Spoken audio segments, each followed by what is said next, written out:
Bom dia, amados. Hoje nós vamos começar Gênesis 24, a primeira parte.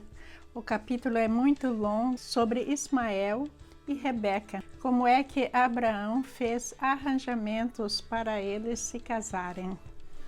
Abraão naquela época era já bem velhinho e ele se preocupava com o destino de Isaque, porque toda a promessa que Deus tinha feito com ele vinha de encontro a Isaque dar continuidade àquilo que ele tinha começado.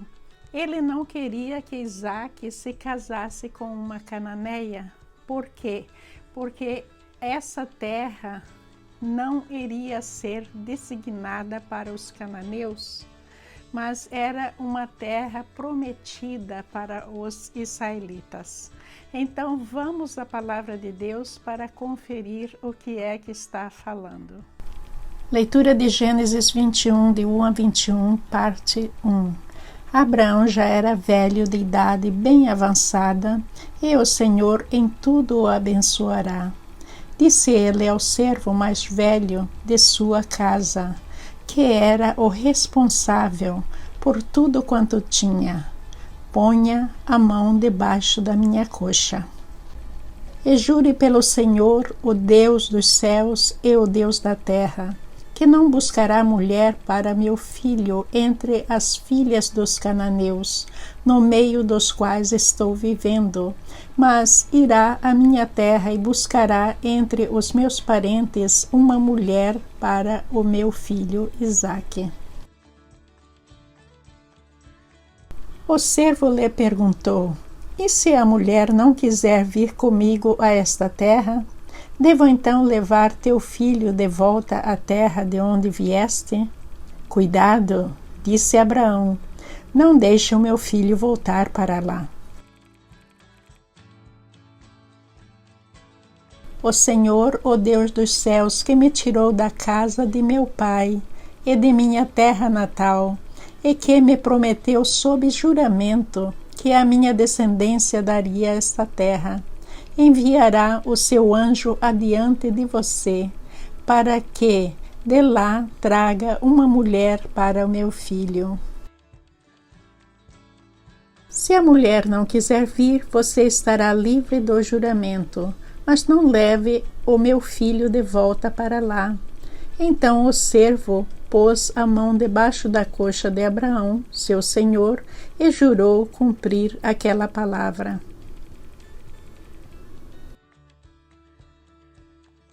O servo partiu com 10 camelos do seu senhor, levando também o que o seu senhor tinha de melhor. Partiu para a Mesopotâmia, em direção à cidade onde Naor tinha morado. Ao cair da tarde, quando as mulheres costumavam sair para buscar água, ele fez os camelos se ajoelharem junto ao poço que ficava fora da cidade. Então orou: Senhor Deus do meu senhor Abraão, dá-me neste dia bom êxito e seja bondoso com o meu senhor Abraão. Como vês, estou aqui ao lado desta fonte, e as jovens do povo desta cidade estão vindo para tirar água. Concede que a jovem a quem eu disser, por favor, incline o seu cântaro e dê-me de beber, e ela me responder, bebe, também darei água aos teus camelos. Seja essa a que escolhestes para o teu servo Isaque. Saberei assim que foste bondoso com o meu senhor. Antes que ele terminasse de orar, surgiu Rebeca, filha de Betuel, filho de Milca, mulher de Naor, irmão de Abraão, trazendo no ombro o seu cântaro. A jovem era muito bonita e virgem. Nenhum homem tivera relações com ela. Rebeca desceu à fonte, encheu seu cântaro e voltou. O servo apressou-se ao encontro dela e disse: Por favor, dê-me um pouco de água de seu cântaro.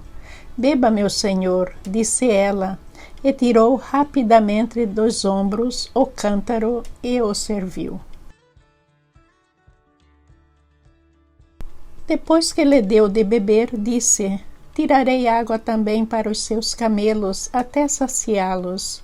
Assim ela esvaziou depressa seu cântaro no bebedouro e correu de volta ao poço para tirar mais água para todos os camelos. Sem dizer nada, o homem a observava atentamente para saber se o Senhor tinha ou não coroado o êxito da sua missão. Para começar, nós vemos que Abraão queria fazer um acordo entre ele e Eliezer, para Eliezer ir achar a mulher apropriada para Isaque.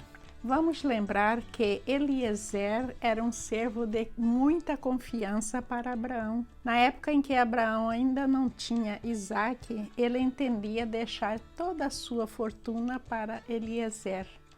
Veja o grau de respeito que ele tinha por esse servo. E aí Eliezer também já estava numa idade bem avançada para nós, ele tinha cerca de 85 anos de idade quando ele fez esse acordo com Abraão. E Abraão disse para pôr a mão na coxa dele. Isso aí não tem nada de errado, naquela época era apenas um acordo. Lembrem-se que não existiam cartórios nem juízes. A época dos juízes veio a acontecer bem depois. Naquela época, eles faziam acordos usando símbolos. O símbolo que Abraão gostava de usar era esse. Era um acordo muito sério, um acordo também íntimo. É isso que significa a pessoa mais próxima da família, quem mais confia. Isso é que significa usar essa espécie de símbolo para um acordo. Naquela época, os arranjos matrimoniais eram feitos pelos pais. E Abraão, muito preocupado com o futuro do seu filho e também muito preocupado em fazer com que o acordo de Deus com ele, com o seu povo, se cumprisse, ele queria, de qualquer maneira, que, através de Isaque, esse acordo fosse cumprido. E tudo aconteceu como Abraão quis. Veja que Isaque não saiu daquela área. Ele estava mandando Eliseu trazer uma esposa de volta para Isaque. Normalmente, as pessoas se casavam com pessoas da mesma tribo, ou até da família, o que é o caso de Rebeca. É parte do acordo também que Isaque não voltasse para a Mesopotâmia. Mesmo que Eliezer encontrasse uma esposa para ele que se recusasse a vir até ele, Isaque não estava autorizado pelo pai a regressar à Mesopotâmia por causa desse acordo, que é um acordo muito sério para Abraão e para todos que creem em Deus. Então, Isaque teria que obedecer ao pai, e obedeceu, fazendo exatamente aquilo que Deus estava determinando. Depois de conversarem sobre todos os detalhes daquele acordo, o acordo foi firmado entre Eliezer e Abraão. E depois, a seguir, nós vamos ver a menção de Naor. Não sei se vocês se lembram, mas Naor é o irmão de Abraão. E por ele ser irmão de Abraão, Rebeca está ligada a ele. Não sei se vocês observaram os critérios para encontrar essa mulher para Isaque. Eliezer, em momento nenhum, ele disse que estava procurando, por exemplo, uma mulher bonita. Não, de jeito nenhum. Ele se preocupava em encontrar uma mulher abençoada por Deus, aquela mulher certa, destinada para ser para Isaque. E o fato de Eliezer ter orado ao Senhor, isso indica que ele acreditava também no Deus de Abraão, e ele acreditava que Deus iria mostrar para ele a mulher certa, a mulher apropriada para Isaque. Rebeca, através dos costumes da época, não era obrigada a dar água aos animais. Ela era suposta a dar água apenas para o estrangeiro sedento. Mas ela foi muito além e ofereceu também água aos animais, aos camelos. Eliezer ali foi ao encontro de Rebeca e pediu a ela que lhe desse água. Veja que a oração nunca substitui a ação. A gente nunca deve orar ao Pai e ficar de braço cruzado esperando que as coisas caiam como um raio do céu. Deus conta que a gente faça a nossa parte, que a gente faça algo para realizar aquilo que Ele já providenciou para que a gente realize. Mas a gente tem que reconhecer qual é a vontade do Pai. Nesse caso aqui, eu acho que Eliezer usou uma maneira bem peculiar. Era que Deus desse um sinal a ele de que essa era a pessoa correta. Mas nem sempre significa que deve ser assim. Eu, por exemplo, eu acho que Deus fala no nosso coração. A gente, na maioria das vezes, recebe aquela certeza absoluta dentro de nós. Esta é a pessoa que eu devo casar, esta é a pessoa que eu devo passar a minha vida ao lado dela. É uma certeza que ninguém pode mudar dentro de nós. E muitos casamentos não vêm com essa certeza. E é por isso que existem divórcios, existem coisas erradas, porque desde o princípio o casamento ele não foi abençoado por Deus, mas é uma coisa puramente humana. Um fato que me intriga é que a Rebeca trabalhou muito para dar água para 10 camelos. Eu dei uma olhadinha na internet e cada camelo bebe por volta de 25 galões de água. Você já pensou quanto essa mulher teve que trabalhar na frente de Eliezer ali para ser hospitaleira? Eu não sei, mas eu, no meu caso, eu iria dizer: Senhor, pode me ajudar a tirar um pouco de água? Veja que é uma situação em que um homem deveria, para começar, já oferecer a tirar a água do poço. Mas Eliezer parou ali observando porque ele queria reconhecer se ela fosse a real serva, aquela pessoa com coração aberto para servir, um coração bondoso. Isso eu acho que já foi um milagre de Deus fazendo com que Rebeca seguisse todos esses passos sem reclamar, sem chamar Eliezer para ajudar a tirar a água do poço.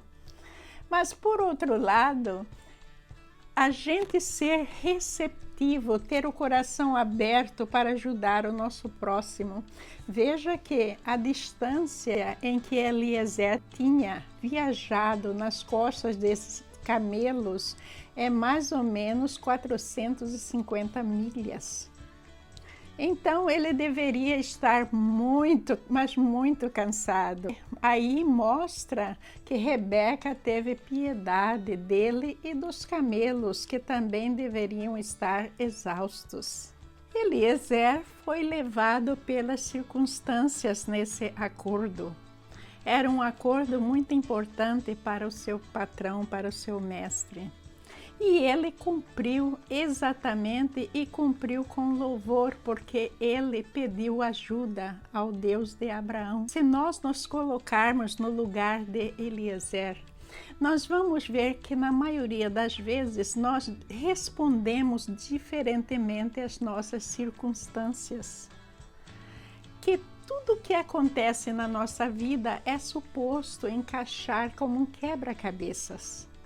Mas nós não reagimos corretamente dentro das nossas circunstâncias. Muitas vezes, a maioria das vezes, é aquilo que a gente está querendo, o nosso coração está pedindo, as nossas necessidades, aquilo que a gente mais quer realizar. A maioria das vezes a gente não vai agir como Eliezer, prostrando e pedindo as orientações do Pai. Por causa dessas circunstâncias e das nossas escolhas, Deus nos deixa, através do livre-arbítrio, agir como nós queremos. Mas veja que isso não significa que nós não vamos sofrer as consequências dessas escolhas, do mau uso dessas circunstâncias. Quando nós, por exemplo, entramos num relacionamento errado, é uma circunstância. Também é uma circunstância que pode ter acontecido porque a gente precipitou, a gente não pensou como deveria pensar, a gente não orou a Deus. Então, isso não significa que a gente deve simplesmente abandonar aquela circunstância e buscar uma outra circunstância mais favorável. Não é isso que nós fazemos? A gente pula de uma coisa para outra porque a outra parece melhor, dá mais lucro, é mais favorável, traz mais sucesso para nós. E aí a gente entra num emaranhado. A nossa vida, ao invés de ser um quebra-cabeças que se encaixa e que vai corretamente como Deus planejou, ela se torna um emaranhado muito confuso. E aí as consequências dos nossos atos vêm. E a gente tenta culpar o maligno, a gente culpa Deus, a gente culpa os anjos, culpa qualquer um, mas na maioria das vezes nós não culpamos a nós mesmos. Porque nós temos que aprender em todas as circunstâncias a agir de acordo com a vontade do Pai e não a nossa. Antes de fazer qualquer coisa, Eliezer estabeleceu uma maneira de resolver esse problema. Então, ele estava usando a sabedoria ali. E estabelecendo, ele entrou em orações. Ele entrou, orou, fez exatamente aquilo que ele tinha estabelecido através dessas circunstâncias. E aí ele aguardou a oportunidade. Quando essa oportunidade surgiu, que Rebeca veio até o poço, ele começou a usar também a sua sabedoria para determinar se ela realmente era a mulher enviada por Deus para Ismael. E daí ele agiu de certa forma como ele havia dito na oração, para verificar se ele estava correto. Porque quando a gente está lidando com Deus, perguntando a Ele sobre a sua vontade, a gente tem que tomar muito, mas muito cuidado para determinar se aquilo que a gente está prestes a fazer é realmente da vontade do Pai. É isso para hoje, gente. Um bom dia. Nós vamos continuar amanhã, na graça de Deus, parte 2. Que vocês tenham um dia maravilhoso, abençoado, cheio de paz, de saúde, prosperidade, tudo que o seu coração mais deseja. Que Deus esteja com você e te trazendo certeza e sabedoria. Amém.